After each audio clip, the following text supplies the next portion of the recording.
ஸ்தோத்தரிக்கிறோம். இந்த வேளையிலும் கூட தகப்பனே, லேவியர் ஆகமத்தின் புஸ்தகம் 17ஆம் அதிகாரத்தை நாங்கள் தியானிக்க நீர் பாராட்டின கிருபைக்காக நன்றி. எங்களோடு பேசி கொண்டிருக்கிறபடியால் நன்றி, எங்களோடு இடைப்பட்டு கொண்டிருக்கிறபடியால் நன்றி. இந்த 17ஆம் அதிகாரத்தின் வாயிலாக நீர் என்னென்ன காரியங்கள் எங்களோடு பேச விரும்புகிறீரோ அத்தனையும் நாங்கள் கற்றுக்கொள்ள உம் நாமத்தின் மகிமைக்காக எங்களுக்கு இந்த ஆசீர்வாதங்களின் நன்மைகளையும் கொடுத்தபடியால் நன்றி. எங்களோடு பேசும் இயேசுவின் நாமத்தில் ஜெபிக்கிறோம் நல்ல பிதாவே, ஆமென். இன்றைக்கும் ஆண்டவர் நம்மோடு கூட லேவியர் ஆகமத்தின் புஸ்தகம் 17ஆம் அதிகாரத்தின் வாயிலாக நம்மோடு பேசி கொண்டிருக்கிறார். ஒரு பெரிய புஸ்தகமே ஆண்டவர் எழுதியிருக்கிறார். இந்த புஸ்தகம் ஃபுல்லாகவே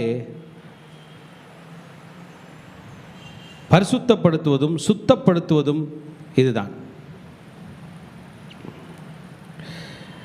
மக்கள் எப்படி தங்களை சுத்தமாக வைத்து கொள்ள வேண்டும், மக்கள் எப்படி தங்களை பரிசுத்தமாக வைத்து கொள்ள வேண்டும் என்பதற்காகவே ஒரு முக்கியமானதாக இதை வைத்தார். இன்றைக்கு நம்ம படிக்க போகிறது ரத்தம் சிந்துவது. நம்ம சாப்பிட போகிற ஒரு அனிமல், ஒரு மிருகம். நான் இதை எல்லாத்துக்கும் எடுத்துக்கிறேன். அது ஒரு மீனாக இருக்கட்டும், அது ஒரு பறவையாக இருக்கட்டும், அது ஒரு மிருகமாக இருக்கட்டும், இல்லை அதனுடைய ரத்தத்தை எப்படி ஹேண்டில் பண்ணணும். அந்த ரத்தத்தில் தான் உயிர் இருக்குது. அந்த ரத்தம் ஒரு கிளென்சிங் ஏஜென்ட்.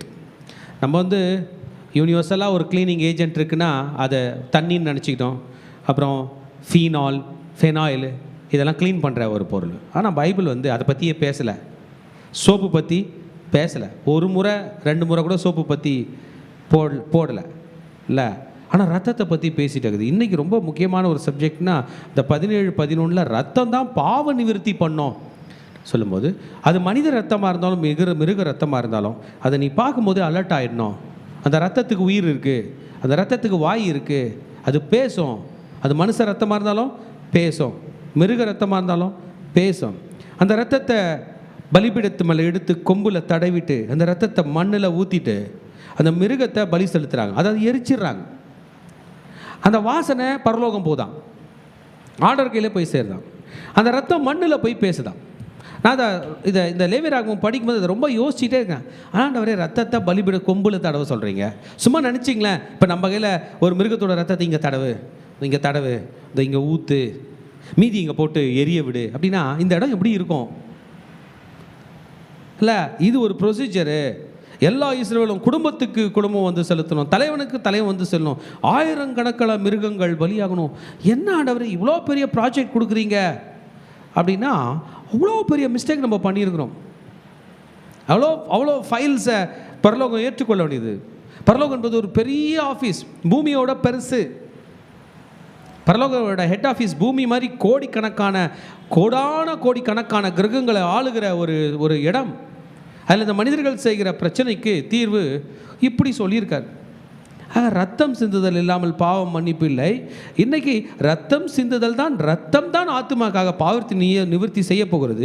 அதனால் காரணம் இல்லாமல் ரத்தத்தை சிந்திராத, சாப்பிடணுன்றதுக்காக சிந்திராத. அந்த காலை ரத்தம் ஊற்றுது, அந்த ரத்தம் மனுஷனுக்கு பாவம் மன்னிப்பு வாங்கி தருது, அப்படி தானே? அந்த ரத்தத்தை நீ வெட்டி சாப்பிட்டியனா, அந்த ரத்தத்தை நீ குடிச்சிட்டியனா, ஆக ரத்தத்தை குடிக்கக்கூடாது என்பதை ஸ்ட்ரிக்டாக இந்த பைபிளில் இன்றைக்கி சொல்லுது. பைபிளில் நிறைய உணவுகள் இருக்குது. அது கோஷேர் ஃபுட் என்று சொல்லுவாங்க. அதாவது லேவியர் ஆகம உணவுகள், லிவைட்டிக்கல் ஃபுட் இல்லைன்னா கோஷேர் ஃபுட். இதுதான் சாப்பிட்ணும். சுத்த உணவு, அசுத்த உணவு, சுத்த மிருகம், அசுத்த மிருகம்லாம் சொல்லப்பட்டிருக்கு. சுத்த மிருகமோ அசுத்த மிருகமோ எதுவாக இருந்தாலும் அது வேறு க்ரைட்டீரியா. ரத்தம் என்பது 100% பேண்டு, சாப்பிடக்கூடாது. அப்போ நம்மலாம் ரட்சிக்கப்படுறதுக்கு முன்னாடி ரத்த பொரியல் சாப்பிட்டோமா என்னான்னு எனக்கு தெரில, சாப்பிடக்கூடாதுன்றார். அது இன்றைக்கு பொருந்துமா? இன்றைக்கும் பொருந்தும் இல்லை. எல்லா மிருகத்தையும் சாப்பிட்லாம். ஆண்டவர் பேதுரு கையில் ஒரு சொப்பனத்தில் பேதுரு கண்டார். அந்த சொப்பனத்தில் வானத்திலேருந்து ஒரு துப்பட்டி இறங்கி வந்துச்சு, அதில் நிறைய மிருகங்கள் இருந்தது. பேதுரு அடித்து பூசின்னு ஆண்டவர் சொன்னார். அதனால் பேதுருக்கிட்ட சொல்லிட்டதுனால நம்ம எல்லாத்தையும் சாப்பிட்லாம் அப்படின்ற நிலமையில் நம்ம பேசி சாப்பிடக்கூடாது. எல்லாம் சாப்பிட்டா கூட ரத்தத்தை கண்டிப்பாக சாப்பிடக்கூடாது என்பதை இந்த லேவியர் ஆகமம் புஸ்தகம் முழுவதுமே இந்த டோரா என்று சொல்லுகிற பஞ்சாங்கமும் பைபிளை பல பிரிவுகளாக அவங்க பிரித்து வச்சுருக்காங்க. 3 பிரிவாக சொல்லுவாங்க. டா, நா, கா. அவங்களோட பைபிள் பழைய ஏற்பாடு மட்டும்தான். நீங்கள் இஸ்ரேலுக்கு போய் அவங்கள பைபிள் எடுத்துன்னு சொன்னீங்கன்னா என்ன பைபிள் தான் அது? பழைய ஏற்பாடு. மல்கியாவோட முடிஞ்சிடும். அதை 3 பகுதியாக பிரித்து வச்சுருப்பாங்க. ட, ந, க. ஆமாம், ஹீப்ரு எழுத்து டா, டவ் என்கிற எழுத்து, நா நெபீம் என்கிற எழுத்து, நபீம் வருகிற நா, நுண் என்கிற எழுத்து, கா காஃப் என்கிற எழுத்து, டா நா கா. இந்த இதில் நீங்கள் பார்த்தீங்கன்னா இந்த ட நா கால அந்த டா என்று சொல்லுகிற விஷயம் என்ன என்று நாம் பார்த்தோம் என்றால் டோரா. ஆமென், ஹல்லேலூயா. டோரா என்றால் பஞ்சாங்கமம். ஆமென். பஞ்சாங்கமம்னா பஞ்சனானதுங்க 5 நம்ம தமிழில், பாஞ்ச் என்கிற ஹிந்தியிலேருந்து அது வருகுதுங்க, பாஞ்ச், அதில் தான் பஞ்ச என்கிற எழுத்து வருது. அப்போ இந்த டா நா கால டா என்றது டோரா, டோரா என்றது பஞ்சாங்கமம். மறக்க மாட்டீங்களே, டா நா கா மொத்தமே பைபிளில் தான்.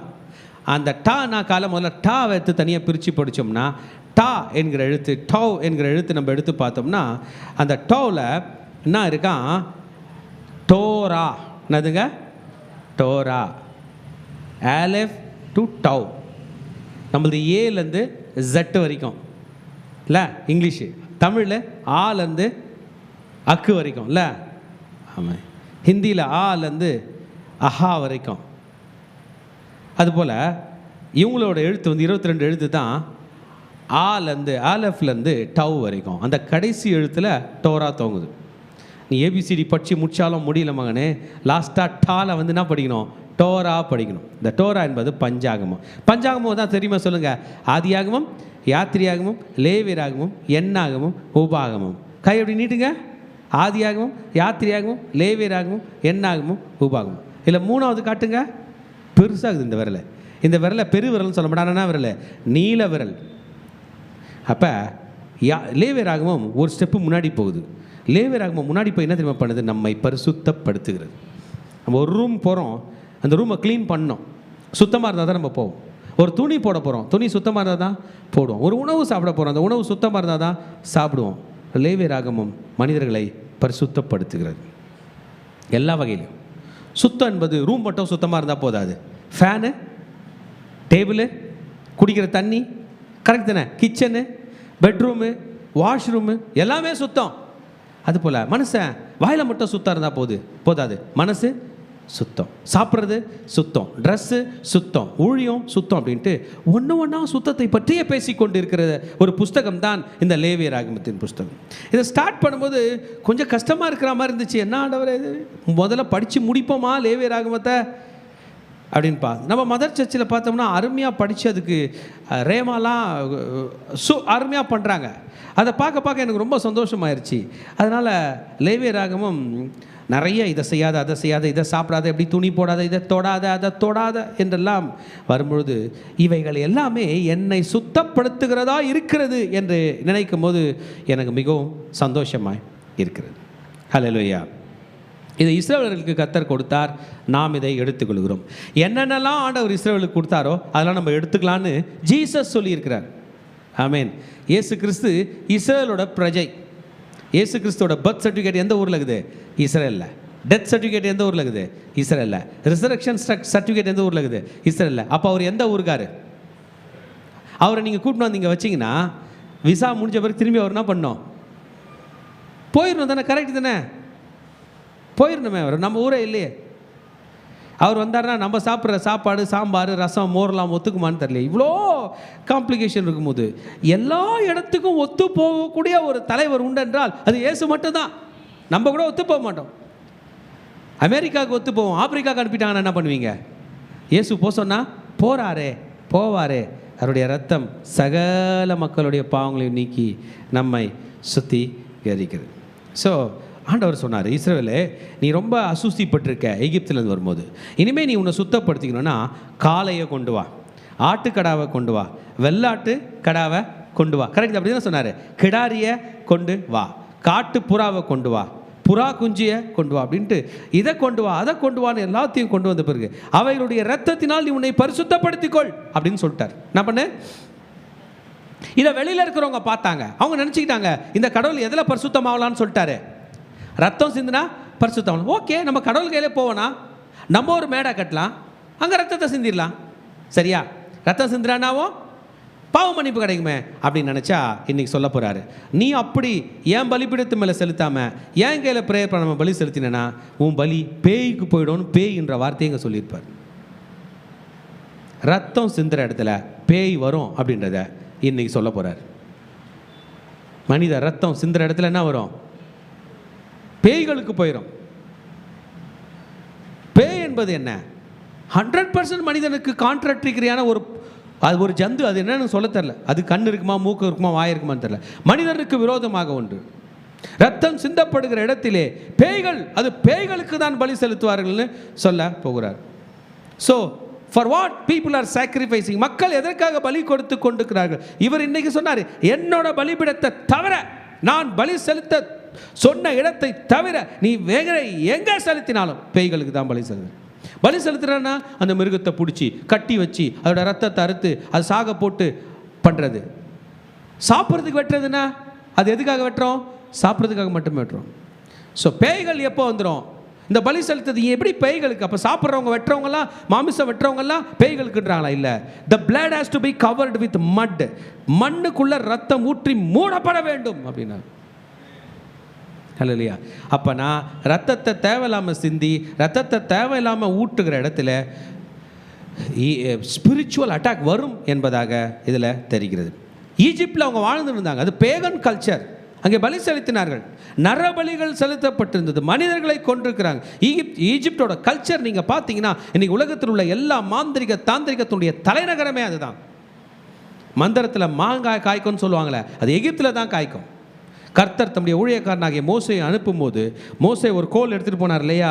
மோசே கோல் எடுத்துன்னு போகிறத பார்த்ததுமே என்னே எம்பிரனே என்று சொல்லுகிற 2 மந்திரவாதிகள் அவங்க டீமோடு வந்தாங்க. என்ன கோல்லாம் எடுத்துகிட்டு வர? என் கையில் மந்திர கோல் இருக்குன்னு அவங்க எடுத்துன்னு வந்தாங்க. மோசே கோல் போட்டார். கோல்னா வாச்சு சர்பமாக மாறிச்சு. அவங்க கோல் போட்டாங்க, அதுவும் சர்பமாக மாறிச்சு. என்ன பண்ண போகிறீங்க? ஹல்லேலூயா. நம்ம கிறிஸ்டியனாக நின்று அங்கே பார்த்தோம்னா திணறிடுவோம். அப்பா, இந்த மோசையோட கோல் சர்பமாக மாறினது ஆண்டருடைய வல்லமை. என்னே எம்பிரனே உடைய கோல்கள் சர்பமாக மாறுறது சாத்தானுடைய வல்லமை. ஒரு டீம் நின்று சாத்தானுக்கும் சல்யூட் அடிக்குமா அடிக்காதா? அடிக்கும். ஒரே ஒருவன் மட்டும்தான் கர்த்தருக்கு சல்யூட் அடிக்கிறான். அவன் யார்? மோசே. அப்பத்துலேருந்தே லைனு ட்ராக் பிரியுது. நீ கர்த்தர் வழியில் இருக்கிறியா, சாத்தான் வழியில் இருக்கிறியா? சண்டை ஸ்டார்ட் ஆயிடுச்சு இல்லை? எல்லாரும் யார் வழியில் போயிட்டாங்க? மந்திரவாதிகள் போயிட்டாங்க. ராஜாவை யார் பக்கம் நின்னான்? பார்வோன் யார் பக்கம் நின்னான்? அவங்க பக்கம். ஹலோ, நீயும் கோலை பாம்பாக்குவேன், நானும் கோலை பாம்பாக்குவேன். ஆனால் யுத்தம் கடைசியில் யாருடையது? கர்த்தருக்குடையது. மோசையினுடைய ஒரு கோல் எல்லா மந்திரோடைய கோல்களையும் என்ன பண்ணிச்சு? சர்ப்பங்களையும் விழுங்கினது. விழுங்கி மோசை கையில் வந்து கோல் ஆயிற்று. அதுதான் கர்த்தருடைய விரல். ஹல்லேலூயா. அந்த விரல் என்னென்னலாம் சொல்லிச்சோ அதை தான் நம்ம இன்னைக்கு படிச்சுருக்கிறோம். அந்த வார்த்தை, அந்த தேவன், அந்த மோசே கோலை சர்ப்பமாக்கினாரே, அந்த மோசே தான் லேவியராகமத்தை எழுதியிருக்கிறார். நான் லேவியராகமம் படிக்கும்போது என் மனசு அப்படியே டச் ஆகுது. எனக்கு உடம்பு புல்லரிக்குது. இது மோசஸ்க்கு ஆண்டவர் எங்க ஆண்டவர், உங்க ஆண்டவர், நான் படைக்கிற நான் ஆராதிக்கிற என்னை படைத்த என் ஆண்டவர் சொன்னது, மோசே கையில் சொன்னது, மோசே எழுதி வச்சது என் கையில் இன்னைக்கு தமிழில் என் தாய்மொழியில் கிடைச்சிருக்குது. நான் இதை சாதாரணமாக எடுக்கல, இதை என் கண்ணில் எடுத்து ஒத்திக்கிறேன். அப்பா, இது இப்படிப்பட்ட ஒரு வார்த்தை எனக்கு கிடைக்கல, நான் பைத்தியம் பிடிச்சி போய் எதனால் செஞ்சுட்டு இருப்பேன். இன்றைக்கு என்ன செய்ய வேண்டும் என்பதை கர்த்தர் எனக்கு போதித்திருக்கிறார். போதிச்சிருக்காரா இல்லையா? Hallelujah. No sacrifice to idolatries. எந்த சிலை வழிபாடுக்கும் நீ ரத்தத்தை சிந்தக்கூடாது அப்படின்னா செய்ய கூடாது. ஹல்லேலூயா. ரொம்ப கம்மியான வசனம் தான் இதில் இருக்குது. 16 வசனம் தான். அதில் 11ஆம் வசனம் ரொம்ப மெயின். 1711 நீங்கள் மறக்கக்கூடாது. முதல் பகுதி நான் 1 to 9 வரைக்கும் முதல் பகுதியாக பிரிக்கிறேன். பலிகள் என்று பேச போகிறேன். 10ஆம் வசனத்திலிருந்து 16ஆம் வசனம் வரைக்கும் ரத்தம் எப்படி பரிசுத்தப்படுத்துகிறது என்பதாக நான் பேச போகிறேன். ஒரு ஹல்லேலூயா சொல்லமா? Sanctification is done by blood. Atonement is done by blood. Worship needs blood. ஆராதனையில் முக்கிய பங்கு எது வகிக்கிறது? ரத்தம். நம்ம ஆபிரகாம் பற்றி படித்தோம்னா, ஆபிரகாம் பலியிட்டு கர்த்தரை தொழுது கொண்டான் போடப்பட்டிருக்கும். ஆபிரகாம் பலியிட்டு கர்த்தரை தொழுது கொண்டார். ஆமாம், Abraham he sacrificed and worshiped the Lord. நம்ம worshipனா என்ன ஞாபகம் வரும்? ஆராதனை என்ன? கீபோர்டு, ட்ரம்ஸு, பாட்டு, மியூசிக்கு. உன் ஆபிரகாம் கிட்ட போய் வர்ஷிப்னா என்ன? பலி செலுத்துதல். ஆமென். இப்போ புரிஞ்சுங்க, நம்ம ஆராதனை பண்ண வரும்போது கீபோர்டு, ட்ரம்ஸு, மியூசிக்கெலாம் பரலோகம் போய் செல்லாது. அந்த இடத்துல இயேசுவின் ரத்தம் தான் நம்ம வர்ஷிப் எடுத்துகிட்டு போய் பரலோகம் சேர்க்க போகுது. ஹல்லேலூயா. இன்னைக்கு இந்த பலிகளை பற்றி சொல்லுகிறார். முதல் வசனத்தை படிக்கிறேன். பின்னும் கர்த்தர் மோசையை நோக்கி, 2ஆம் வசனம், நீ ஆரோனோடும் அவன் குமாரரோடும் இஸ்ரவேல் புத்திரர் அனைவரும் சொல்ல வேண்டியது என்னவென்றால், கர்த்தர் எழுகிறது என்னவென்றால், 3ஆம் வசனத்தில் தான் சப்ஜெக்ட் ஸ்டார்ட் ஆகுது. இஸ்ரவேல் குடும்பத்தாரில் எவனாகிலும் மாட்டையாகிலும் செம்மறியாட்டையாகிலும் வெள்ளையாட்டையாகிலும் ஆசரிப்பு கூடார வாசலாகிய கர்த்தருடைய வாசஸ்தலத்துக்கு முன்பதாக செலுத்தும்படி கொண்டு வராமல், கர்த்தருக்கு செலுத்தும்படி கொண்டு வராமல். ஒரு மனுஷன் வீட்டில் ஒரு ஆடு இருக்குது, ஒரு மனுஷன் வீட்டில் ஒரு மாடு இருக்குது, ஒரு மனுஷன் வீட்டில் செம்மறி ஆடு இருக்குது, ஒரு மனுஷன் வீட்டில் வெள்ளை ஆடு இருக்குது. இந்த 3 பேரும் யோசிக்கிறாங்க, நான் பலி செலுத்த போகிறேன்னு யோசிக்கிறாங்க. என்ன பண்ணுறாங்க? சாப்பிட்ற கான்செப்டை விட்டுருவோம். என்ன பண்ண போகிறாங்களா?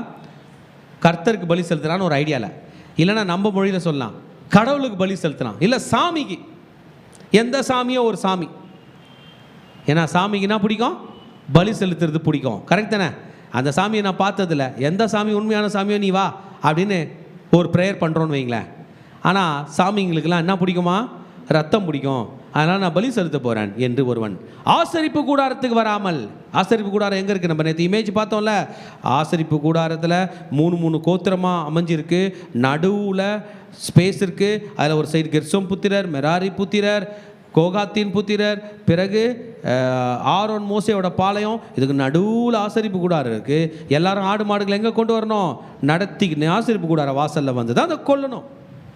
அப்படி செய்யவில்லை என்றால் காளையை கொண்டு வந்துட்டான், ஆடு கொண்டு வந்துட்டான், வெள்ளாடு கொண்டு அப்படி கொண்டு வந்து பாளையத்துக்குள்ளே ஆகிலும் பாளையத்துக்குறே ஆகிலும் அதை கொன்றால் என்ன பண்ண போகிறான்?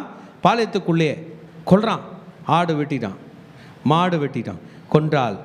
அவங்க வீட்டுக்குள்ளேயே வெட்டினாலும் வீட்டுக்கு வெளியில் பாளையத்தை விட்டு, காம்பவுண்டை விட்டு, மொத்த பாளையத்தை விட்டு, எல்லா கோத்திரங்களும் இருக்கிற கேம்பஸை விட்டு வெளியில் போய் வெட்டினாலும் அது அந்த மனிதனுக்கு இரத்தப்பழியாக எண்ணப்படும். இப்போ தான் மாற்றோம் நம்ம. இவன் மனுஷனை கொல்ல எதை கொல்றான்? ஆடு, வெள்ளாடு, காளை. அதை கொன்னாலேனா என்னப்படுமா? இந்த பைபிள் மாற்றிக்குமா? இன்னைக்கு கொன்னாலும் இரத்தப்பழியாக எண்ணப்படும். அப்போ நம்ம எல்லாரும் மாற்றோம். என்ன காலையில் விட நம்ம என்ன சாப்பிட்டு வந்தோம்? நான் சிக்கன் குழம்பு தான் சாப்பிட்டு வந்தேன் இட்லிக்கு. அந்த ரத்தத்தை யார் எங்கே ஊற்றுனாங்கன்னு எனக்கு தெரில. கொன்னவர் மேலே பழி போகும் போல், சாப்பிட்டவர் மேலே வராதுன்னு நினைக்கிறேன். கறி தான் சாப்பிட்டேன், நான் ரத்தம் சாப்பிடல. நம்மளாம் தப்பிச்சோம். ஆனால் கொன்னவருக்கு அதை என்ன? நம்ம சிக்கன் கடை வச்சுருந்தோம்னா என்ன ஆகும்? இரத்தப்பழியாக வரும். அப்படி இருந்தால் அவன் தன் ஜனத்தில் இராதபடி அறுப்புண்டு போவான். அப்படின்னா அவன் வாழவே மாட்டான். நம்மளாம் சொல்லுவாங்களே, கோவப்பட்டா நீ வாழவே மாட்ட அப்படின்னா என்ன அர்த்தம்? அவர் நான் வாழ்ந்துனேவா இருக்க போகிறாரு? வாழ வேண்டிய டைமில் கல்யாணம் பண்ணி பிள்ளைங்க பெற்று பேர பிள்ளைங்களை பார்த்து எல்லாத்துக்கும் கல்யாணம்லாம் பண்ணி வயசான காலம் வரைக்கும் தாக்கு பிடிக்க மாட்டேன்னு திட்டுறாங்க. அறுப்புண்டு போவேன்னா என்ன அர்த்தம்? சின்ன வயசுலேயே போயிடுவேன், கடமை செய்யாமல் போயிடுவேன். அப்படி இராமல் அறுப்புண்டு போவான். அதனால் அந்த மாதிரி எந்த ரத்தமும் சிந்தப்பட கூடாது. பிளட் ஷெட் இருக்கக்கூடாது, ரத்தம் ஊற்றப்பட கூடாது. ஏன்? ரத்தத்தில் என்ன இருக்கு? உயிர் இருக்கு. ரத்தத்தில் உள்ள ஒவ்வொரு அணுவும் பேசும், ஒவ்வொரு அணுவும் கர்த்தரை நோக்கி கூப்பிடும். எல்லா ரத்தமும் ஒன்னா சேர்ந்து 6 லிட்டர் ரத்தமா அந்த மனுஷனுக்குள்ள இருக்கு. ஒரு வாய் பேசுது. இதையே நம்மளால கேட்க முடியல. அந்த ஒரு வாய் மனுஷன் செத்து போய் அவன் ரத்தம் சித்தப்பட்டுச்சுன்னா எத்தனை வாய் வரும்? அவ்வளவும் பேசும். நல்லது பேசாது, தீமையை மட்டும்தான் பேசும். நன்மையானவைகளை பேசுகிற ரத்தம் இயேசுவின் ரத்தம் மட்டும்தான் திருச்சபையே. மற்றபடி பூமியில் ஆதாம் அவனுடைய மகனாகிய ஆபேலிலிருந்து இன்றைக்கு வரைக்கும் எத்தனை கோடி பேர் அகால மரணம், துப்பாக்கி சூட்டில், வெட்டில், ட்ரெயின் ஆக்சிடெண்ட்டில், பைக் ஆக்சிடெண்ட்டில், எந்தெந்த ஆக்சிடெண்ட்டில் இறந்து ரத்தம் சிந்தப்பட்டிருக்குது அத்தனை ரத்தங்களும் கூக்குரலிட்டு கொண்டு இருக்கிறது. அந்த காது ஆண்டவர் நமக்கு கொடுத்தாருன்னா நமக்கு பைத்தியம் பிடிச்சிரும். அவ்வளவும் ரத்தம் கத்தி கொண்டிருக்கிறது. யாரை நோக்கி கூப்பிட்டு? ஆண்டவர் நோக்கி. ஆண்டவரே நான் செத்துட்டேன், இவனை சாவடி. சிம்பிளாக சொல்லணும். ஆண்டவரே எது நிமித்தம் நியாயம் தீர்க்க மாட்டீங்க, நான் செத்துட்டேன், நான் மண்ணில் இருக்கேன், ஒருத்தன் நடந்து போகிறான், அவன் என்ன பண்ணு? இப்படி தான் காவு கேட்கும். அதனால் மிருகோட ரத்தமும் நீ டீமில் சேர்த்துக்காத. ஆகையால் இஸ்ரவேல் புத்திரர் வெளியிலே பலியிடுகிற தங்கள் பலிகளை ஆசரிப்பு கூடார வாசலில் ஆசாரியனிடத்தில் கர்த்தருடைய சந்நிதியில் கொண்டு வந்து அங்கே அவைகளை கர்த்தருக்கு சமாதான பலிகளாக செலுத்த கடவர்கள்.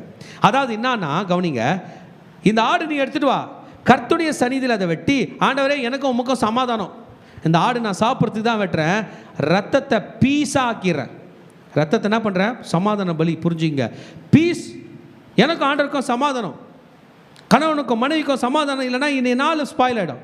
பிள்ளைங்களை நிம்மதி இல்லாமல் ஸ்கூலுக்கு அனுப்பிட்டிங்கன்னா உங்களுக்கு நாள் ஸ்பாயில் ஆகிடும். அதனால் என்ன பண்ணுவோம், பிரச்சனையெல்லாம் பெருசு பார்க்க மாட்டோம், என்ன பண்ணுவோம், சமாதானமாக போகலான்னு போவோம். ஏன், நிம்மதி வேணும். அதனால் இந்த உயிர் கொள்ளுது சாப்பிட்றதுக்காக தான். ஆனால் எனக்கும் ஆண்டவருக்கும்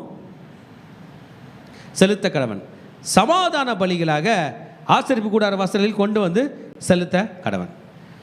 யோசிச்சு பாருங்க, திருச்சபையே அன்றைக்கி ஆண்கள் மட்டும் 6 லட்சம் பேராம் இஸ்ரவேலில், 6 லட்சம் பேரும் அவங்க வீட்டில் மட்டன் செய்யணும்னு காலையில் 6 லட்சம் ஆடை எடுத்துகிட்டு வந்து வெட்ட வந்தாங்கன்னா என்னத்துக்கு ஆகும்?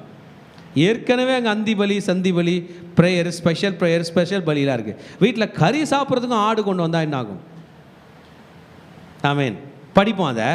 இப்போ ஒரு மனுஷன் பலி செலுத்தணும்னு வந்துட்டான், எடுத்துகிட்டு வரானா, ஆண்டவருக்கு பலி செலுத்தணும் வரான், சாப்பிட்றதுக்குல பலி செலுத்த வரானா. ப்ரொசீஜர் ஏற்கனவே சொன்னதை திரும்பி ரிப்பீட் பண்ணுறாரு. ஆசாரின் கையில் வரணும். ஆசாரியன் என்ன பண்ணுவார், ரத்தத்தை எடுத்துப்பார், எடுத்து ஆசரிப்பு கூடார வாசல் கர்த்தருடைய பலிபீடத்தின் மேல் தெளித்து கொழுப்பை கர்த்தருக்கு என்று சுகந்த வாசனையாக தகனிக்க கடவன். அங்கே வந்து அந்த பலி மிருகத்தை கொன்று ரத்தத்தை பலிபீடத்தில் ஊற்றிட்டு கொழுப்பை என்ன பண்ணணும், செலுத்திட வேண்டும், கொழுப்பை தகனிச்சிட வேண்டும். இதுதான் ப்ரொசீஜர். ஹல்லேலூயா.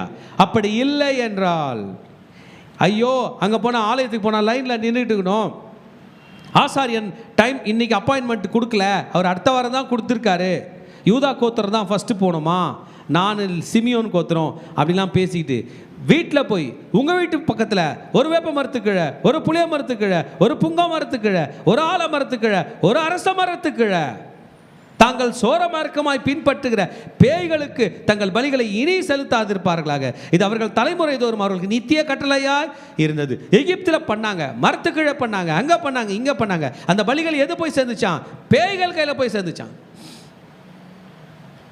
ஹல்லேலூயா. பேய் ஒரு ரூமில் இருக்குது, உங்களுக்கு தெரியல, நீங்கள் தட்டிட்டீங்கன்னா என்ன ஆகும்? இல்லை, சாதாரணமாக சிம்பிளாக விடுவோம். ஒரு கேட்டு திறந்துருக்கு, அந்த வீட்டுக்குள்ளே ஒரு நாய் இருக்குது, நீங்கள் ஏதோ வீடு வாடகை விட்றாங்களான்னு கேட்குறதுக்கு கதவு திறந்துட்டீங்க, உள்ளே நாய் இருக்குது, என்ன ஆகும் நம்ம கதை? மிஸ்டேக் நம்ம மேலேயா அது மேலேயா? திறந்த நம்ம மேலே. அந்த வீட்டை திறந்ததுனால ஆபத்து நமக்கு தானே, அப்படி தானே? அது மாதிரி நீங்கள் பாட்டு சும்மா இருக்கிற பலியை செலுத்தி அது பேய்க்கு போய் சேர்ந்துச்சுன்னா பேய் என்ன பண்ணோம், வந்து நாளைக்கும் ஒரு பலி செலுத்தணும் சொல்லுமா, பேய் வந்து ஏறிக்கும். அதனால தான் ஆண்டவர் இங்கே தெளிவாக அந்த வேர்டு சொன்னார். எகிப்தில் இருக்கும்போது பேய்களுக்கு பலி செலுத்தினான். ஸ்டாப் இட், பேய்க்கு பலி செலுத்தாத, இதுதான் சொல்கிறாரு. ஆமேன். ஆமாம். அதனால் பலிகள் எங்கே செலுத்தப்படணும்? ஆசரிப்பு கூடாரத்தில். ப்ரேயர் அப்படின்னு வந்தால், வர்ஷிப்னு ஒன்று வந்தால், ஹீப்ராயிக் கல்ச்சர், ஜூடாயிசம் சொல்லுது ஆராதனை என்பது ரத்தம் சிந்துதலோடு வருது. அந்த ஆராதனை நீ பண்ணும்போது இங்கே தான் வரணும், எருசலேம் தேவாலயத்துக்கு தான் வரணும், ஆசரிப்பு கூடாரத்துக்கு தான் வரணும். அல்லேலூயா. மேலும் நீ அவர்களை நோக்கி, இஸ்ரவேல் குடும்பத்தாரில் உங்கள் நடுவே தங்குகிற அந்நியனாகிலும் எவனாகிலும் சர்வாங்க தகன பலி முதலானவர்களை இட்டு அதை ஆசரிப்பு கூடார வாசல் கர்த்தருக்கு செலுத்தும்படி கொண்டு வராவிட்டால் அவன் தன் ஜனத்தில் இராமல் அறுப்புண்டு போவான் என்று சொல். அப்போ எல்லா பலியுமே எங்கே தான் கொண்டு வரணும்? கர்த்தர்கையில். அப்படி நீ செலுத்தலைன்னா, அப்படி நீ ஷார்ட்கட் எடுத்தனா, அப்படி நீ வீட்டாண்டே பண்ணிக்கிட்டனா, அப்படி நீ வீட்டுக்கு வெளியே பண்ணியனா என்ன பண்ணிடுவ? அறுப்புண்டு போவாய், நீ இந்த நாள் வாழ மாட்டாய். ஹல்லேலூயா. சரி, நெக்ஸ்ட்டு விஷயத்துக்கு ஆண்டவர் வராரு. This is the procedure of blood shed to these people. இப்படி தான். சரி, இந்த ரத்தத்தினுடைய இம்பார்ட்டன்ஸை பற்றி பேசுவார். நம்ம சாப்பிட்ற அந்த மிருகங்களோட ரத்தங்கள் எப்படி டீல் பண்ணுன்றதும் லைட்டாக ஆண்டவர் இதில் டச் பண்ணுவார்.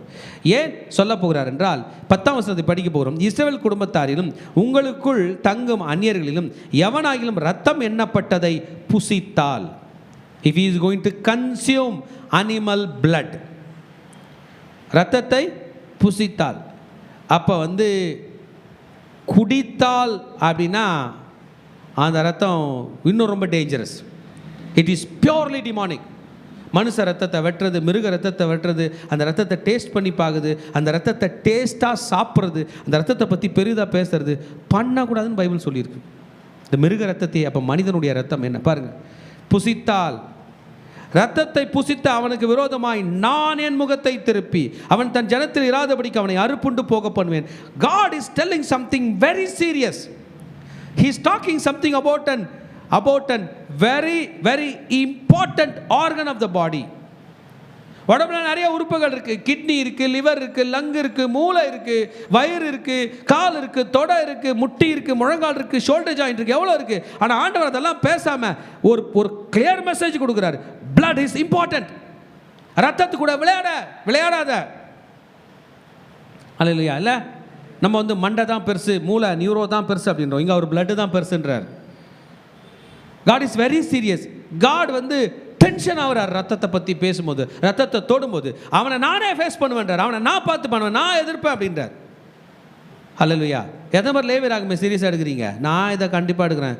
நம்ம ஆண்டவர் மோசே கையில் சொல்லி, மோசே ஹீப்ரூவில் எழுதி, கரெக்ட் தானே? அந்த ஹீப்ரூவை செப்டுவஜன்ட் 70 பேர் க்ரீக்கில் எழுதி, அந்த க்ரீக் அப்படியே லத்தீன் மொழிக்கு அதை ஐயா கிங் ஜேம்ஸ் வெர்ஷன் 1611 16ஆம் நூற்றாண்டு 1611 உள்ள கிங் ஜேம்ஸ் அந்த ராஜானுடைய தலைமையில் இங்கிலீஷில் எழுதப்பட்டு, பிறகு அந்த இங்கிலீஷ் மொழியிலேருந்து தமிழாக்கம் பிறகு 100 வருஷத்துக்கு முன்னாடியே ஹீப்ரூவில் டைரெக்டாக தமிழில் ஆண்டவர் மோசே ஹீப்ரூ இப்போ டைரெக்டாக தமிழில் 4வது லைனில் 5வது என்கிட்ட வந்துருச்சு. ஆண்டவர் மோசே எழுதுனது ஹீப்ரூ பைபிள் தமிழ் பைபிள் என்கிட்ட வந்துருச்சு, என்கிட்ட உங்கள் கையில் வந்துருச்சு. அல்லேலூயா. எவ்வளோ டைரெக்டாக ஆண்டவர் கொண்டு வரார் பாருங்க. ரத்தம் எண்ணப்பட்டதை, the thing that is called as blood, if he is going to consume, அவன் அதை புசித்தால் அதை ஆண்டவர் டேஞ்சராக எடுக்கிறார். It is very serious. Amen. சாப்பிட்டா அது எனக்கு பிடிக்காது, அதை கர்த்தர் எதிர்க்கிறார். that eateth any manner of blood, அதாவது தமிழ் ரத்தம் என்பதை புசித்தால் அப்படின்னு இருக்கு. English any manner of blood, பிளட்டில் உள்ள எந்த பார்ட்டை, எந்த போர்ஷனை, பிளட்டை என்ன பண்ணி சாப்பிட்டாலும் அதை. ஆமாம். हिंदी में उस लोहू खाने वाले के, இல்லை இன்னும் கொஞ்சம், परदेशियों में से कोई मनुष्य क्यों न हो जो किसी प्रकार का लोहू खाए, எந்த வழியில் பிளட்டு சாப்பிட்டாலும், அதை என்ன பண்ணி சாப்பிட்டாலும் ஐ எம் அகேன்ஸ்ட் ஹிம். அதில் என்னன்னா, நான் என் முகத்தை திருப்பி அவனுக்கு விரோதமாக திருப்பி என்று சொல்லிட்டு 11ஆம் வசனத்தை சொன்னார். மாம்சத்தின் உயிர் ரத்தத்திலே இருக்கு. உயிர் எங்கே இருக்கான்? ரத்தத்தில். இப்போ யாருன்னா கேட்டாங்கன்னா உயிர் போயிடுச்சுன்னா எங்கேருந்து போயிடுச்சு? உயிர் ரத்தத்துலேருந்து போயிடுச்சு. இன்றைக்கி வரைக்கும் மெடிசனில், மருத்துவத்துறையில் உயிர் எங்கேருந்து போகுதுன்னு நம்ம இன்ன வரைக்கும் ரிசர்ச் பண்ணினே இருக்கிறோம். நம்ம கண்ணால் பார்க்காம சொல்ல மாட்டோம், ப்ரூவ் பண்ணாமல் பார்க்க மாட்டோம்.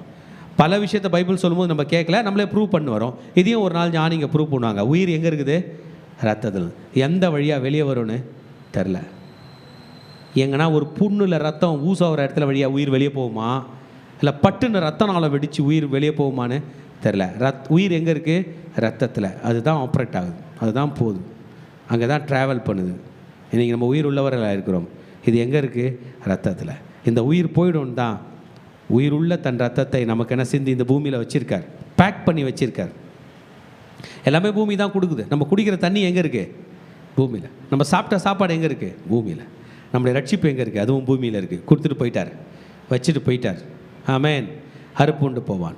மாம்சத்தின், இந்த 11ஆம் வசனம் தான் நம்முடைய இன்னைக்கு மிக முக்கியமான வசனம். மாம்சத்தின் உயிர் ரத்தத்தில் இருக்கிறது, நான் அதை உங்களுக்கு பலிபீடத்தின் மேல் உங்கள் ஆத்துமாக்களுக்காக பாவ நிவர்த்தி செய்யும்படிக்கு கட்டளையிட்டேன். ஆத்துமாக்காக பாவ நிவர்த்தி செய்கிறது ரத்தமே. Where the blood has to be placed, the blood has to be placed on the altar. பலிபீடத்தின் மேல், பலிபீடத்தின் கீழ், பலிபீடத்திலிருந்து வருகிற ரத்தம் தான் உனக்கு பிராயச்சித்தமாக பேசும். வேற எங்கன்னா சிந்தினா உனக்கு அகேன்ஸ்டா பேசும். பாருங்க அந்த வசனம். மாம்சத்தின் உயிர் ரத்தத்தில் இருக்கிறது, நான் அதை உங்களுக்கு பலிபீடத்தின் மேல் உங்கள் ஆத்துமாக்களுக்காக பாவ நிவர்த்தி செய்யும்படிக்கு கட்டளையிட்டேன். நான் கட்டளையிட்டேன். அந்த மிருகத்தோட ரத்தம் இங்கே வரணும், இந்த பலிபீடத்தில் வரணும், பலிபீடத்தில் சிந்தப்படணும். அப்பதான் இது உனக்கு பாவ நிவர்த்தி செய்யும். கரெக்ட் தானங்க? சாப்பாடு பிரேக்ஃபாஸ்ட்டு லஞ்செலாம் செஞ்சுட்டு சாப்பிட்ற டேபிள் மேலே வச்சுட்டு போனால் தான் சாப்பிடுவோம் இல்லை? கிச்சனில் கூட வைக்காமல் எடுத்துகிட்டு போய் இங்கே ரோட்டில் வச்சுட்டு போயிட்டோம்னா சாப்பிடுவோமா? அந்த பேக் அந்த இடத்துக்கு வரணும்.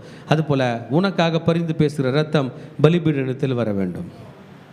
அல்லேலூயா. அது நிமித்தத்தில் உங்களில் ஒருவனும் ரத்தம் புசிக்க வேண்டாம், உங்கள் நடுவே தங்குகிற அந்நியனும் ரத்தம் புசிக்க வேண்டாம் என்று இஸ்ரவேலின் புத்திரருக்கு சொன்னேன். It is God's command. இன்றைக்கி நீங்கள் இஸ்ரேல் போனீங்கன்னா கூட எதை சாப்பிட மாட்டாங்க? ரத்தம் சாப்பிட மாட்டாங்க. அவங்களுக்கு தெரியும் அதோட டேஞ்சர், அதை சாப்பிட்றதுனால ஆபத்து என்று. இஸ்ரவேல் புத்திரரிலும் உங்களுக்குள் தங்குகிற அந்நியர்களும் எவனாகிலும், கவனிங்க, இப்போ தான் மெயின் விஷயம், புசிக்கத்தக்க ஒரு மிருகத்தையாவது ஒரு பட்சியாவது வேட்டையாக பிடித்தால் அவன் அதன் ரத்தத்தை சிந்த பண்ணி மண்ணினாலே அதை மூட கடவன். இப்போ தான் நம்மலாம் தப்பிக்கிறதுக்கு ஒரு வழி சொல்கிறார். சாப்பிட்றதுக்காக ஒரு மிருகம் அடிக்கப்படுகிறது. என்ன பண்ணுது? சாப்பிட்றதுக்காக அந்த மிருகத்தை கொல்றாங்க. ரத்தத்தை மண்ணினாலே மூட, அந்த பிளட்டை நீ தொடக்கூடாது. ரத்தம் எங்கே போயிடணும்? வழிஞ்சி மண்ணில் போய் மூடப்பட வேண்டும். இந்த ப்ரொசீஜர் எப்படி இஸ்ரேலில் ஃபாலோ பண்ணுறாங்கன்னு எனக்கு தெரில. பல மிருகங்களுடைய ரத்தத்தை பிடிச்சி அதையும் பேக்கெட் பண்ணி சேல் பண்ணுறாங்க இல்லை? இஸ்ரேலில் என்ன பண்ணுறாங்கன்னு எனக்கு தெரில. ஆனால் ஆதி இஸ்ரேலில், ஏன்ஷியன்ட் இஸ்ரேலில் மண்ணில் மூடிப்பட வேண்டும். அந்த ரத்தத்துக்கு உனக்கும் சம்மந்தம் இல்லை. அந்த ரத்தம் படைத்த மண்ணுக்கு போகணும், அது அங்கேயே இருக்க வேண்டும். That is how you are going to decompose the blood. இந்த ரத்தத்தை நீங்கள் அப்படி தான் பண்ணணும். அந்த ரத்தத்தை மூடணும். இந்த ரத்தம் ப்ரொடெக்ட் பண்ணப்பட வேண்டும். சகல மாம்சத்துக்கும் ரத்தம் உயிராயிருக்கிறது, ரத்தம் ஜீவனுக்கு சமானம். ஆகையால் எந்த மாம்சத்தின் ரத்தத்தையும் புசிக்க வேண்டாம். சகல மாம்சத்தின் உயிரும் அதன் ரத்தம் தானே, அதை புசிக்கிற எவனும் அறுப்புண்டு போவான் என்று இஸ்ரவேல் புத்திரருக்கு சொன்னேன். இதை படிக்கும்போது ஒரு பாயிண்ட் தான் திரும்ப திரும்ப ஆண்டவர் மோசேகளை ரிப்பீட் பண்ணுறார். இப்போ நம்ம சொல்லுவோம்ல, ரத்தம் சாப்பிடாதப்பா அது உயிர், சரியா? ஏன் ரத்தம் சாப்பிடக்கூடாது தெரியுமா? அது உயிர். அந்த மாதிரி திரும்பி திரும்பி ரிப்பீட் பண்ணுறார். ஒரு குழந்தைக்கு சொல்லி தர்றது போல் ஆண்டவர் நமக்கு சொல்லுகிறார். இன்னொரு கேள்விக்கும் பதில் தர்றார். தானாக இறந்து போனதை நம்ம சாப்பிட்டோம்னா, பீருண்டதை நாம் சாப்பிட்டோம்னா, அவன் சுதேசியாக இருந்தாலும் பரதேசியாக இருந்தாலும் தன் வஸ்திரங்களை தோய்த்து தண்ணீரில் மூழ்கி சாயங்காலம் மட்டும் தீட்டாயிருப்பானாக, பின்பு சுத்தமாய் இருப்பான். அப்படி சாப்பிட்டா அது ஒன்றும் தீட்டு இல்லை, ஈவினிங் வரைக்கும் தான் தீட்டு, அடுத்த நாள் சரியாயிடும். அவன் வஸ்திரங்களை தோய்க்காமலும் ஸ்நானம் பண்ணாமலும் இருந்தால் தன் அக்கிரமத்தை சுமப்பான் என்று சொல். அந்த அனிமலை சாப்பிட்ட குளிச்சிக்கோ, க்ளீனாயிரு.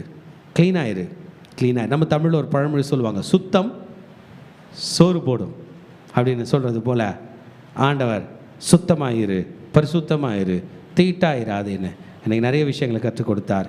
நான் ஆண்டவருக்கு நன்றி சொல்கிறேன். 17ஆம் அதிகாரத்தை நேசிக்கிறேன். ஆண்டோடைய வார்த்தைகளை நான் நம்புகிறேன்.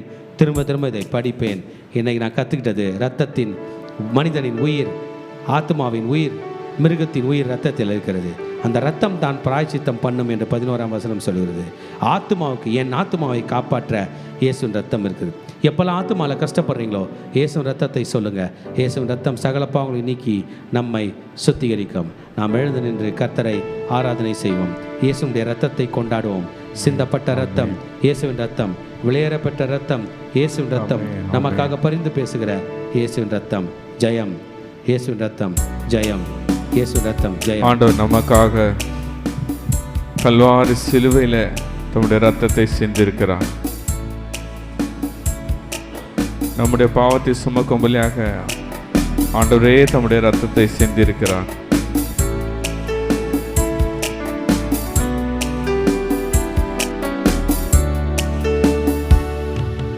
பலிபீடத்தில் என்னை பரணே படைக்கிறேனே இந்த வேளை, அடியேனை திருசித்தம் போல ஆண்டு நடத்திடுவே, அடியேனை திருசித்தம் போல ஆண்டு நடத்திடுவே. எல்லாம் சேர்ந்து சொல்லமா? கல்வாரியின் அன்பினையே கண்டு விரைந்தோடி வந்தேன், கல்வாரியின் அன்பினையே கண்டு விரைந்தோடி வந்தேன், கழுவும் முன் திரு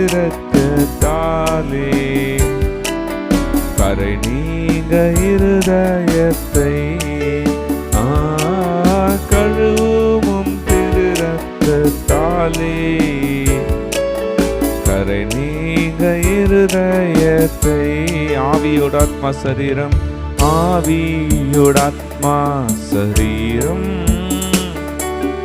அன்பரே உமக்கென்றும் நீந்தே ஆலயமாக்கியே இப்போ ஆசீர்வதித்தருளும் ஆலயமாக்கியே இப்போ ஆசீர்வதித்தருளும். சேர்ந்து சொல்லலாம். கல்வாரின் அன்பினையே கண்டு விரைந்தோடி வந்தேன். கல்வாரின் அன்பினையே கண்டு விரைந்தோடி வந்தேன். கழுவும் திருரத்தத்தாலே கரை நீங்க இருதயத்தை கழுவும் திருரத்தத்தாலே கரை நீங்க இருதயத்தை கழுவும் திருரத்தத்தாலே கரை நீங்க இருதயத்தை. அப்பா பிதாவே, இது இந்த வேலையில கூட தகப்பனே ஆவியானவரே, எங்க கூட நீங்க பேசின வார்த்தைகளுக்காக உமக்கு நன்றி செலுத்துகிறேன் அப்பா. அப்பா, இதோ இந்த வேலையில அடியலை மறைத்து நீர் வெளிப்படுங்க. நான் சுயமாய் ஒன்றும் பேசாதபடிக்கு பரிசுத்த ஆவியானவரே என் வாயோடு இருந்து நீங்க பேசும். இயேசுவின் ரத்தம் செய்யும் இயேசுவின் நாமத்தில் பிதாவே, ஆமென். லேவியராகமம் 17ஆம் அதிகாரம் 7ஆம் வசனம். தாங்கள் சோர மார்க்கமாய் பின்பற்றுகிற பேய்களுக்கு தங்கள் பலிகளை இனி செலுத்தாது இருப்பீர்களாக. இது அவர்கள் தலைமுறை தோறும் அவர்களுக்கு நித்திய கட்டளையாய் இருக்க கடவது என்று இந்த வசனத்தில் பார்க்கிறோம். இஸ்ரவேல் ஜனங்களை பார்த்தா அவங்க பலி செலுத்துவது எப்படி செலுத்தணும் அப்படின்பதை ஆண்டவர் இதில் அழகாக சொல்லி கொடுத்துருக்கிறார்கள். நீங்கள் வழி விலகி போகாதபடிக்கு, ஏன்னா மரத்துக்கு அடியிலையும் கல்லுக்கு மத்தியிலையும் போயிட்டு நீங்கள் செலுத்துனீங்க அப்படின்னா அந்த பலி எதுக்கு போகுதுன்னா பேய்களுக்கு என்று தெளிவாக சொல்லிட்டு, உன் பிள்ளைகளுக்கும் தலைமுறைக்கும் எச்சரிக்கையாக நான் சொல்லுகிறேன், அவங்க வழி விலகி போகாதபடிக்கு என்ன பண்ணுங்க, எப்படி பலி செலுத்த வேண்டும் என்பதை இந்த இடத்துல ஆண்டவர் சொல்லி கொடுக்குறாரு. இந்த நாளையும் நாமளும் எந்தெந்த இடத்துல தேவனை தேடாதபடிக்கு நம்ம வழி விலகி போய் கொண்டு இருக்கிறோமோ அந்த பலிகள் எல்லாம் எதற்கு போகுதுன்னு பார்த்தீங்கன்னா அது பேய்களுக்கு தான் போகுதாம். நம்ம இந்த நாட்களில் நாமே ஆராய்ந்து பார்ப்போம். நம்ம ஆண்டவருக்கு விரோதமான காரியங்கள், உலகத்துக்கு நேரத்தை கொடுத்து, இன்னும் அநேக வேலைகளுக்கு நேரத்தை கொடுத்து அப்படிப்பட்ட காரியங்களுக்கு நம்ம கொடுத்தோம்னா அதுவே ஒரு விக்கிரகமாக தான் இருக்கிறது என்று. அது மாத்திரம் இல்லை, இந்த அதிகாரத்தில் இந்த வேலையில் 11ஆவது வசனத்தில் சொல்லப்பட்டிருக்கு, மாமிசத்தின் உயிர் இரத்தத்தில் இருக்கிறது என்று. அப்போது நம்ம செலுத்துகிற அந்த இரத்தம் எவ்வளோ இம்பார்ட்டன்ட் என்பதை இந்த இடத்துல ஆண்டவர் நமக்கு சொல்லி கொடுக்குறாரு. உயிரே ரத்தத்தில் தான் இருக்கிறது. அந்த உயிர் யாருன்னா இயேசு கிறிஸ்து. அவர் நமக்கு உயிராக இருக்கிறாரு. நம்மளும் பலி செலுத்தும் போது, ஸ்தோத்திர பலி இடும்போது, நன்றி பலிகள் இடும்போது எல்லாமே அவரை மகிமைப்படுத்தும்படி தான் இருக்கணுமே தவிர வேறு எதற்கும் நம்ம செலுத்தக்கூடாது என்பதை எச்சரிப்பின் சத்தமாக நமக்கு மாத்திரம் இல்லை, நம்ம பிள்ளைகளுக்கும் ஆண்டவர் சொல்லி இருக்கிறாரு. இந்த வேலையில் நம்ம நேரத்தையும் காலத்தையும் நம்ம வீணடித்து கொண்டு இருந்தோம் என்றால் இன்றைக்கு நம்ம மன்னிப்பை கேட்டு ஆண்டவர் பக்கமாக திரும்பலாமா? அவர் சமூகத்தில் வந்து நம்ம ஏறெடுக்கிற ஒவ்வொரு ஸ்தோத்திர பலிகளுக்கும் அவர் சுகந்த வாசனையாக இருக்கிறார் என்பதை இந்த இடத்துல சொல்லப்பட்டிருக்கு. நம்ம ஆண்டவர்கிட்ட விட்டு கொடுத்து நம்ம ஜெபிக்கலாமா?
செய்ய எங்களை மன்னிங்கப்பா.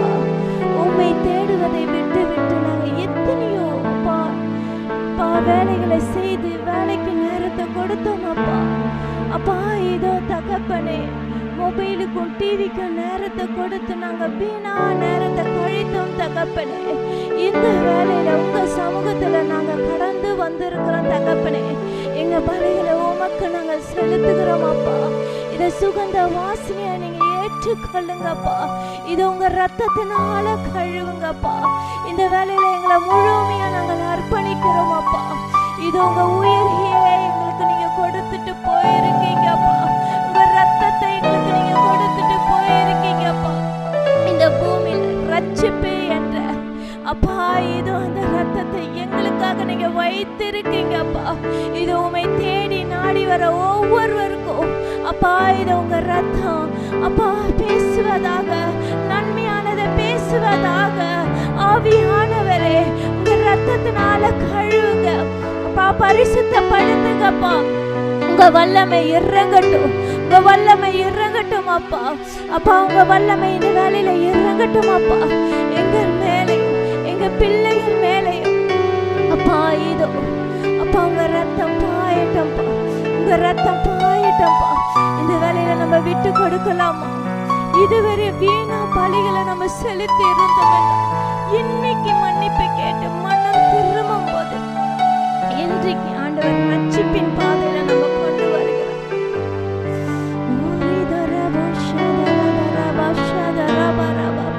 இயேசுவின் ரத்தம், இயேசுவின் ரத்தத்தை நாங்க பேசுகிறோம் அப்பா. இயேசுவின் ரத்தத்தை நாங்கள் பேசுகிறோம் அப்பா. அப்பா எங்க குடும்பத்து மேல இயேசுவின் ரத்தத்தை நாங்க கூறுகிறோம் அப்பா. அப்பா எங்க பிள்ளைகள் மேல இயேசுவின் ரத்தத்தை கூறுகிறோம் அப்பா. அப்பா இதோ எங்க பிள்ளைகளோட பிள்ளைகள் மேல இயேசுவின் ரத்தத்தை கூறுகிறோம் அப்பா. அப்பா எங்க சபையில் உள்ள ஆவிக்குரிய பிள்ளைகள் மேல உங்க ரத்தத்தை கூறுகிறோம் அப்பா. இயேசுவின் ரத்தம், இயேசுவின் ரத்தத்தை நாங்க கூறுகிறோம் அப்பா. பரிசுத்த ஆவியானவரே உங்க வல்லமை இந்த வேளையில இறங்கி கொண்டு இருப்பதற்காக நன்றி செலுத்துகிறோம் அப்பா. நம்ம 7 முறை இயேசுவின் ரத்தத்தை சொல்லலாமா? இயேசுவின் ரத்தம், இயேசுவின் ரத்தம், இயேசுவின் ரத்தம், இயேசுவின் ரத்தம், இயேசுவின் ரத்தம், இயேசுவின் ரத்தம், இயேசுவின் ரத்தம் ஜெயம். ஹalleluya, ஹalleluya, ஹalleluya. கர்த்தர் தாமே ஒவ்வொருவரையும் ஆசீர்வதிப்பாராக. ஒவ்வொரு நாளும் இயேசுவின் ரத்தத்தை சொல்லி நம்ம அறிக்கையிட்டு கொண்டே இருக்கலாம். கர்த்தர் நம் குடும்பத்தை பரிசுத்தப்படுத்தி காத்துக்கொள்வாராக. ஆமென். கடைசி ஆசீர்வாதத்துக்கு நேராக கைகளை விரித்துக் கொள்ளும். ஈவரக்கா அடோனாய் வயீஷ்மரக்கா யா ஏ அடோனாய் பனவ் அல்லக்கா விஹுனக்கா ஈஷா அடோனாய் பனவ் அல்லக்கா வயசம் லக்கா ஷாலோம், வயசம் லக்கா ஷாலோம். கர்த்தர் உன்னை ஆசீர்வதித்து காக்க கடவர். கர்த்தர் தன் முகத்தின் மேல் பிரகாசிக்க பண்ணி உன்மேல் கிருபையா இருக்க கடவர். கர்த்தர் தன் முகத்தை உன்மேல் பிரசன்னமாக்கி உனக்கு சமாதானம் கட்டளையிட கடவர். ஹல்லேலூயா, ஹல்லேலூயா, ஹல்லேலூயா.